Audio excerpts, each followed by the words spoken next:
Now, nothing out there in today's society is out by chance. We're living in a scientific dictatorship. You were born into a scientifically run dictatorship.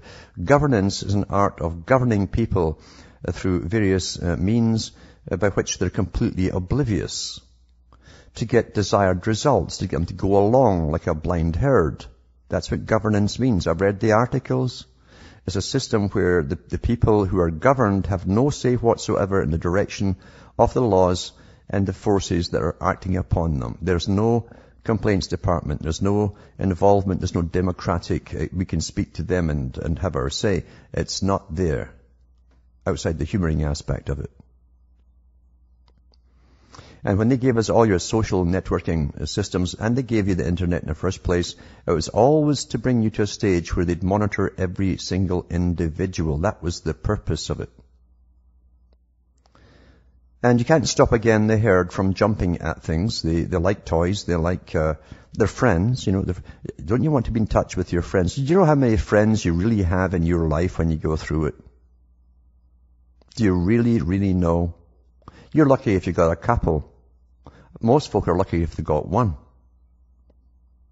You're getting rather confused concerning acquaintances and very vague at that because you don't know who they are on these different sites that you go into and who you Twitter with.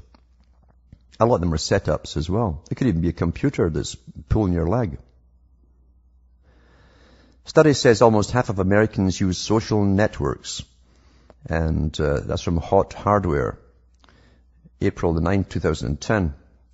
That goes into the different statistics. And so nearly half of Americans aged 12 and older have a profile on one or more social networking websites.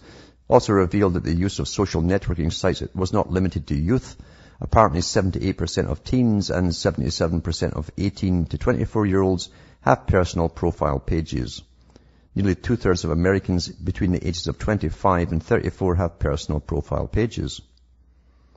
Not only are more people using social networking sites in general, but they're also using them more frequently. It suggests that 30% of Americans with a social networking profile access the social networking website several times a day. 1 year ago, only 18% of the same group said they used the site multiple times per day. And what does that lead to? Well, it leads to this particular site too, zdnet.com. And it says, Bad Brother is indeed watching you, the spy site of social networking. Just to fit on in the happy PR one of the one I read before. I'll be back with more after this break.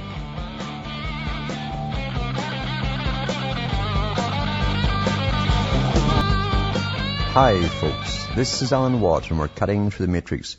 Just a quick article here on this company called Teneros, one of many companies actually outside of just the CIA collecting all your data, which they do, and it's actually getting stored apparently in congressional records somewhere.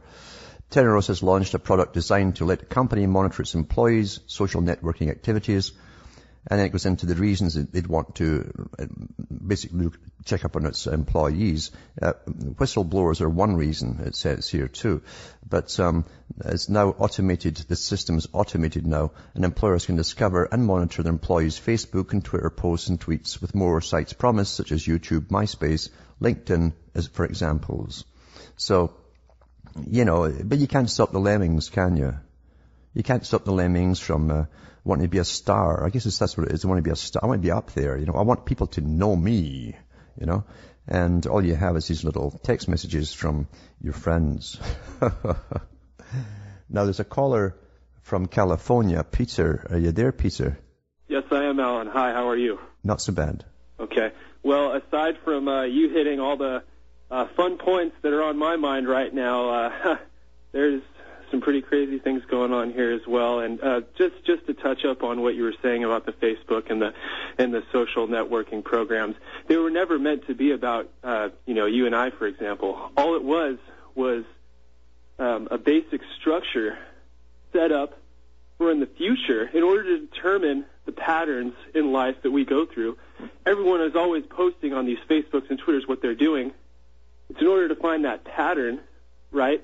And then once they are able to find out, okay, these people do this, these people do that, they can make plans for us later in the future, because they want to predict us. You always talk about predictive programming, and I believe that that's obviously one of their tactics. But my question to you is, and I'm always, talking about New World Order to a lot of people that I know, and they're always saying, well, when's it going to be here? When's it going to be here? And I'm saying it's already here. Yeah. But nobody, everyone's already caught up in all their day-to-day lives. I just kind of wanted to see what you thought about that. Anyway. We're living right through it. When Bush Sr. first said it in, I think it was 1990, September the 11th, of course, at 1990, and again on September 11th, 1991, he said he saw the world coming into view, a new world order, and the 1,000 points of light that are the big foundations and NGOs that are spearheading it, and private corporations.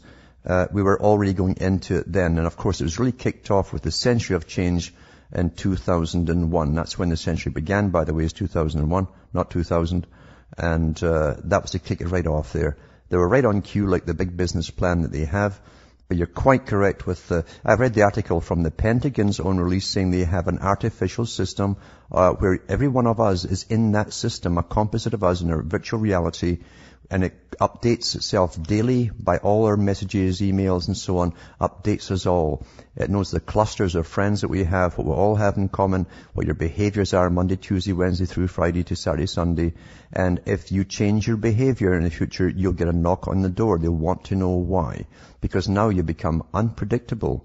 And for totalitarians have always said everyone must be predictable in this kind of society, which they're bringing in. So that's what it's for. You're quite right. But this all designed before they gave us the first little taste of the internet. Step by step, that it worked out in advance. Give them this little bit, then give them that little bit of cheese. And we've had lots of cheese since till we end up at the end in the trap. But thanks for calling. From Hamish, myself in Ontario, Canada, it's good night to me. Your God or your gods go with you.